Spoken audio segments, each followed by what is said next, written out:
right, welcome to part two of making mouth plates. And now here we go. What we're going to do is make a little bit of a grip for your hand. Once it's inside, if you notice the natural placement of your hand, there's a little space usually underneath your fingers. So we're going to build that up so that it's more comfortable when you slip your hand inside the grip. So what you can use is foam, if you want to use reticulated foam or polyfoam. Or you can also use what I have here, which is packaging foam. Now, whatever you decide, basically what you're going to do is cut it to the desired shape that you need using razor or scissors, or some people like to use a sander, belt sander. And basically, you're just going to attach it onto the mouth plate like this, right under your fingers. Now, there's also another product that you can find. They're small tubes, and they're called foamies here in Canada.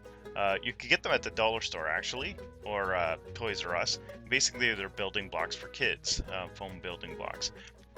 All you have to do is just basically cut it in half using a razor. Just watch, because they're kind of hard to cut. And that makes an excellent grip. You don't have to really do much there. So that's what I'm going to use for this. After you've cut it out, what you're going to do is you're going to trace this foam onto your mouth plates. And what you want to do is put glue just in this area here. So that's what we're going to do. So a little dab of glue there, and some dab of glue on the foamy. Wait for them to dry, and then once they're dry, you're going to put them together. And it might slide a bit, but just if you leave it off to the side for the next step, it'll dry in time for the next step.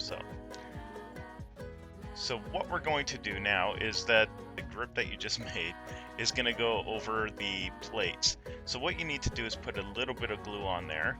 So a little, like I said, you don't have to put a whole bunch of glue onto it. I'm using contact cement. I start from the middle and work my way out and go basically around until the whole thing is covered. And then I do the same with the actual mouth plate back side of it. So I just smear it with glue. Now, a lot of you guys are like, why didn't you just put glue all over and then put the foam piece on? Well, by that time it'll be dry and the mouth grip won't stick, so you need to do that first.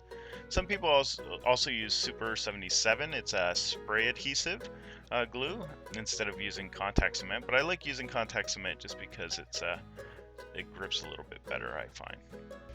So once you have it on, what you'll want to do is just basically use your thumbs and press every inch of that fabric onto your plate. The last thing you want it to do is sort of to be on there half-assed and then come off once it's in the puppet head. So make sure that it's really glued down.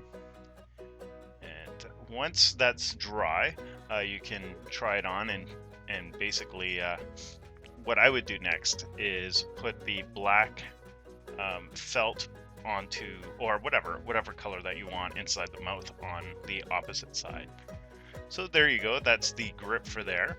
Now what you'll also want to do is, in the beginning we cut out the foam circle from the foam mouth pattern. And what you want to do is you want to put a dab of glue all the way around on the one side of that foam. And then you're going to do the same, about half an inch around your mouth plate. Making sure not to get it into the mouth plate or on the opposite side of the felt, where the felt is, the outside mouth.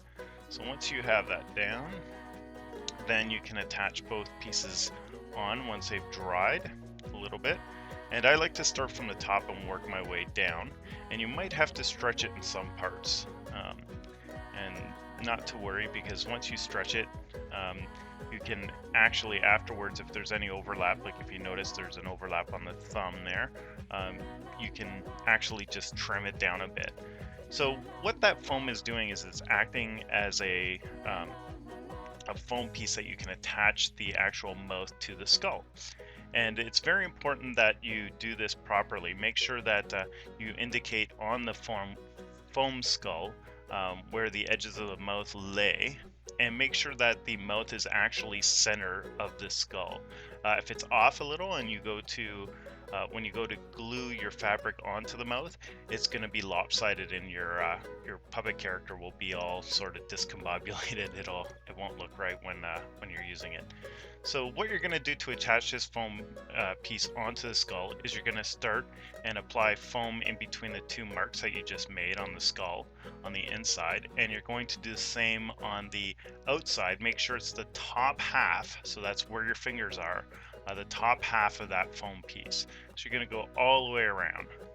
And make sure you get it up into each, basically the corners of the mouth. Don't go all the way around, just the top half. Then once that dries, you're going to attach those two pieces on, and make sure that it's basically level. Some people like to overhang it a little bit, the top skull overhang the mouth plate. It's whatever you are comfortable with. I like to make sure that they're even, just so when I'm gluing down the fabric later, it's easier to glue. And that should be it. Now what we're going to do is we're going to do a basic mouth plate. I did the intermediate first just because a lot of people have been asking about that one. And the basic one, you do the exact same thing, except that the grip will just be a piece of foam. So going back to the first video, all you need to do is instead of basically grabbing elastic bands and sewing them on, all you need to do is put a felt piece with the grip, and then what I like to do is get a piece of foam and use the foam pattern and trace it, and then just basically cut it to a form that I like. And now what you're going to do is put glue all the way around. It's a moon shape. You're doing on the left hand side of the moon, not the straight part with the curvature. And you're also going to apply glue on the top half, where your fingers go, not your thumb, of your mouth plate. And it's going to just go on sort of the outside rim. And then once they're both dry, you're going to attach both. There you go. Just pinch them if they're starting to lift, and set it aside to dry. Now, if you notice on the Raleigh puppet pattern, actually all the Simple Series puppets, you don't really need a thumb grip at the bottom.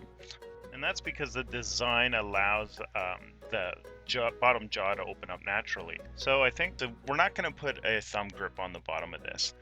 You'll just place your hand once it's in the head of the puppet into the pocket, and you can manipulate the puppet that way. Now, to attach the mouth plate onto the foam head, we won't need that foam ring. And the reason being is because you're already using the foam that acts as a pocket for your hand, the mouth grip, to act as that stabilizer for the attachment from the mouth to the skull. So you're going to do the exact same sort of procedure, but this time you're going to put glue on the actual foam piece that you just attached onto the mouth plate as a grip. Add some glue to the skull inside, and then you're going to attach both together once they're a little bit tacky and have time to dry. And as stated before, it's really important that you make sure that it's center, just so that the mouth is not all crooked once you put the fabric on. And you might need to press it down. Some people use a bead of hot glue around that, but I don't think it's necessary. So the next mouthpiece that we're going to make is a very advanced mouthpiece with rivets and everything. So we'll be covering that next video. So stay tuned.